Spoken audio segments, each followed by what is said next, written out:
Holy cow, is it a great time to be a Sanderson fan? And no, I'm not talking about the Hocus Pocus Sanderson sisters. I will ask thee one final time. Yes? What hast thou done with my son, Thackeray? Thackeray. Answer me! Well, I don't know. Cat's got my tongue. In case you missed it, BrandoSando put out a video last week announcing that, in essence, he had a lot of time on his hands in the past 2 years due to less traveling, and with higher amounts of stress and anxiety, he decided to write 5 extra secret novels. Yeah. 3 of which take place in the Cosmere, the greater expanding world that most of his books take place in. The guy's basically been doing what the MCU has been doing, but for longer and in book format. And yes, I know Stephen King has his own universe too, but Sanderson's is far less subtle, and as far as I know is the only one that is building up to major crossover events. But yeah, 5 extra novels on top of his normal release schedule, including Skyward, Mistborn, Reckoners, and Stormlight novels. The guy is nuts! All this to say, I have some catching up to do regarding the Cosmere. So, yeah, Sanderson has, he's hijacked my 2022 reading list. And, in case you can't tell, I'm pretty beaten up about it.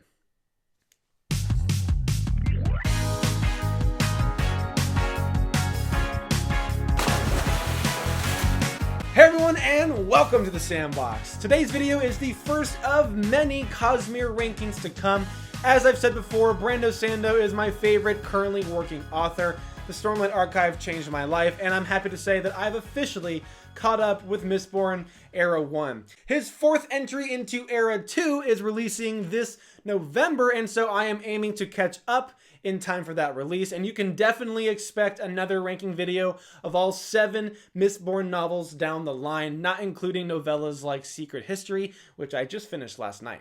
And for those of you that are freaking out from that last statement, don't worry, I already knew the big twist, and I just wanted to read Secret History while the events of Era 1 were still fresh in my mind. Okay, move on. Anyways, with all that said, I'll be keeping this video more along the lines of a batch review than an actual ranking. I'll be going linearly from book 1 to book 3, explaining what I loved and what I thought worked, and what fell a bit flat for each book. And I'll be keeping this video as spoiler-free as possible in the hopes that I'm able to encourage some new readers to pick up this Mist-defying trilogy. Get it? Mist. Like Mistborn and the Mist. Mist. However, because it's kind of impossible to talk about the later books without mentioning some key spoiler-filled plot points, I do recommend pausing this video and coming back to it after you've caught up with the last book. In other words, if you're entirely new to Brandon Sanderson, entirely new to Mistborn, you can watch the first review, but I would pause it after that. Starting off with book 1, we have The Final Empire. As some of you guys know, this is the book that made it to the top of my 2021 book reads tier list and made it into the infamous and somewhat made up S tier. This book has a lot going for it, from great characters to fantastic world-building elements, but let's first start off with the premise. We all know the classic story of good versus evil, the Chosen One versus the Dark Lord. The Lord of the Rings, The Wheel of Time, Harry Potter, and many more stories have utilized this trope to carry out a grand story where the Chosen One triumphs in the end. But what if the Dark Lord actually won? What would the world look like? Would people have any hope left? This is where the Final Empire comes into play, and these are the questions that it attempts to answer. This book takes place 1,000 years after the Dark Lord, or Lord Ruler, has rose to power and continues to rule as a dark, tyrannical god to mankind. Every chance of liberation, every rebellion has proved useless, and yet hope still survives. Especially in the man known as the Survivor. This book follows him and his crew of magic-wielding thieves as they plan a heist to bring everything they once loved back. Now, the writer alone was enough for me to pick up this book, but its premise certainly intrigued me and encouraged me to pick it up faster than I would have otherwise. And while it's hard to say that the book 100% delivers on its premise, it certainly does deliver. You feel yourself become a part of the crew, a part of their family, and constantly guess and second guess every question that this book has to offer. As the survivor often says, there is always another secret. The stakes in this book feel high as they are risking their lives and livelihood by simply discussing their plans, and the action that follows is high thrills coupled with one of the most interesting and engaging magic systems that I've come across. Sanderson is known for his magic systems, and I have yet to be let down by him, but he brings so much more to the table, especially with Mistborn. The writing here goes in line with the heist plot, and his style certainly helps as you hop between characters' point of view, learning as they learn and quickly growing attached to them all. Sanderson is accessible in that this is not a hard book to read, but his writing is oftentimes beautiful and thought-provoking. As for the pacing in this book, it is phenomenal. It's always teasing what comes next, but also paying off its investments as it goes. There are parts that I wasn't crazy about myself on my first read through, but I imagine that my interests will only grow on rereads. As for the themes that this book and the series overall explores, trust remains at the top. Our main character, Vin, comes from a very dark past, like most of Sanderson's characters, and trust is probably her biggest issue. I mean, it was her lack of it that helped her survive, another big theme for this series. And while these are simple themes, I feel like Sanderson thoroughly explores them and utilizes them within this series that they become something more. But let's move on to the character component for the Final Empire. I think it's going to be hard to find another diverse cast like the Survivor and his crew that is as lovable and multi-layered as them. They all have their quirks and different beliefs and perceptions, and yet they still work so tremendously together, leaning on one another and learning from each other. Now, while the heroes are among the best I've ever read, the villains do take some time to really make a name for themselves, which is perfectly fine and completely normal for most series. This book is primarily focused on the heroes, as it should be, and it isn't so much the challenges within the heist that paint the villains as such a terrifying force, as much as it is the aftermath which takes place within books 2 and 3. But again, as far as the Final Empire goes, the heroes and their dynamics, the relationships they create, and the lessons they all learn along the way are what make this book as incredible as it is, and makes the characters feel real. But again, as far as the Final Empire goes, the heroes and their dynamics, the relationships they create, and the lessons they learn along the way are what make this book as incredible as it is, and what makes the characters feel real. You really do feel like a part of the crew by the end of it. But lastly, we can't talk about Mistborn without talking about its incredible world and the magic present within it. The magic explored in the Final Empire revolves around metals. People who ingest metals can tap into the unique array of powers that the metals contain. Mistings can tap into the power of one metal, while Mistborn can utilize every power within every metal. So suffice it to say, there's a lot of consuming of metals within this series.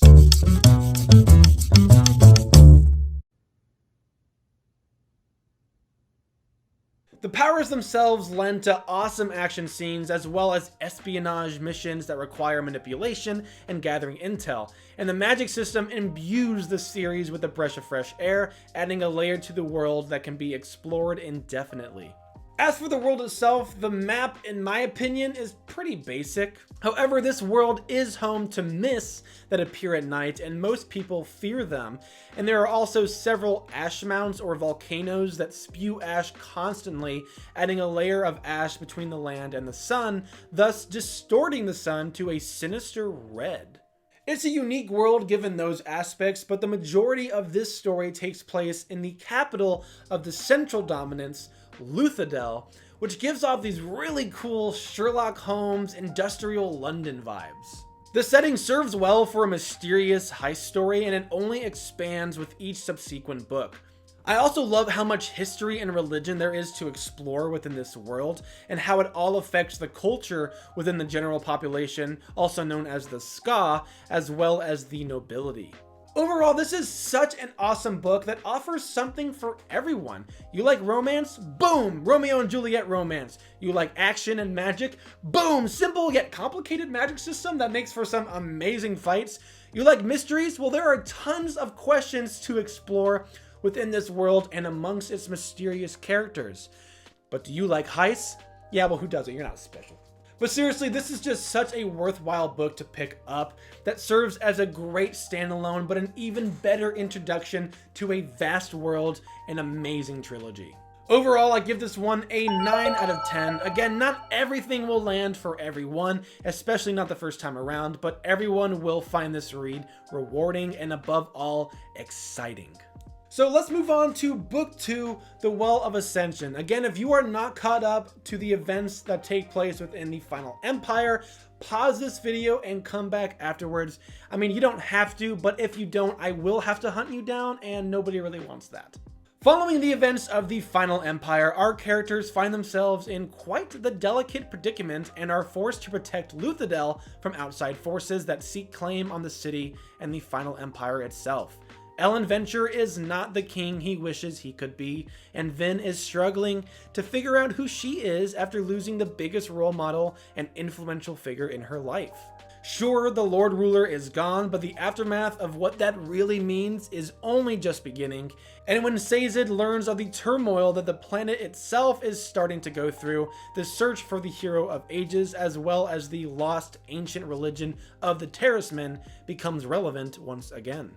Coming off the high that was the Final Empire, I was so eager to dive into the sequel, and so naturally, I waited almost a year to do so. I was very excited to continue this journey, but if I'm being honest, the synopsis or the premise didn't excite me all that much. I mean, keeping the rewards of a heist are just in itself not as exciting as the heist itself. And so this book quickly becomes something different, focusing on local and global politics as well as espionage missions, and an extended siege from outside militaries.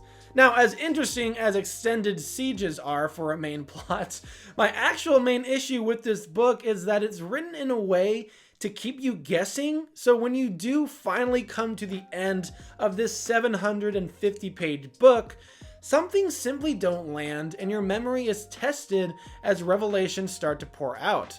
This book is also paying off some things from the previous one and setting up things for the next one, so much so that in the end it's hard to separate this book from the series and not simply feel like the bridge from the beginning to the conclusion. But with that said, I love Sanderson's style of writing within this book. We get to see inside the minds of much more characters, and he does a great job at adding elements to every open mystery. The level of writing definitely feels like a step up from the first, and the first was written spectacularly. The themes of trust continue within this book, as I said before, but friendship and love become the more prominent themes here, as well as the themes of self-identity and purpose. Other things to point out are that the stakes feel much higher here given the nature of this book. They are not gambling for a high reward anymore, they are fighting to keep the reward that they gained in the last book. People are dying, the world is dying, and so when no one feels safe, it's very easy to worry for just about anyone. Also, with the absence of the ballroom scenes, there is a lot more room for action, and I believe that Sanderson delivers. But moving on to the more interesting components, the heroes here are a 10 out of 10 as well. Even with Kelsier gone, Elend and Sazed become much more prominent main characters, and in my opinion, fill in that hole that Kelsier left quite nicely. The villains feel like a step up as well, even with the departure of the Lord Ruler, as he is replaced with more human and yet sinister characters such as Elend's own father and newcomer Set. Zane also fills in the spot of a Mistborn villain who feels dangerous and scary because of how unhinged he can be at times. He is a really great Mistborn rival to challenge Vin after her huge win against the Lord Ruler. And as far as relationships go, I think the Final Empire has the edge with Vin's blossoming relationships with Kelsier and Elend, but the Well of Ascension does have some great new additions who I will not name at this time. Now, I do think that the character arcs are the messiest component besides the pacing of the book itself, as they just feel kind of all over the place at times, not very coherent throughout the book, as characters kind of flip-flop due to uncertainty within themselves. The arcs work and they make sense, but I don't think that they work all that well, nor do they make for a rewarding read by the end of it. That said, I did enjoy most of what Sanderson did with Elend, watching him try to find his place within a larger playing field and have to apply all his book knowledge with real politics was great character work. With a slower story and messy characters trying to figure out who they are and who they want to be, the world building is the saving grace for this book as it further explores the world and the magic systems within it. Sazed's search for his lost religion, especially the prophecies of the Hero of Ages and Well of Ascension, make this such a riveting read that I was most looking forward to his chapters over any other point of view. The big questions regarding Scadrial and the greater Cosmere will keep you engaged as slower plot points move forward and mysteries begin to unravel. Overall, I like this book. I raced through it within 17 days, making it one of my quickest reads considering how large the book is. And yet that in there lies the main problem with this one. The nature of the book makes it feel like the bridge from the beginning to the conclusion, and yet it's the longest of the three, which makes the reveals at the end feel not completely worth the effort to get there. However, I'm still giving this one a solid 8 out of 10. It by no means deterred me away from the series, but it did manage to slow my roll moving into the Hero of Ages.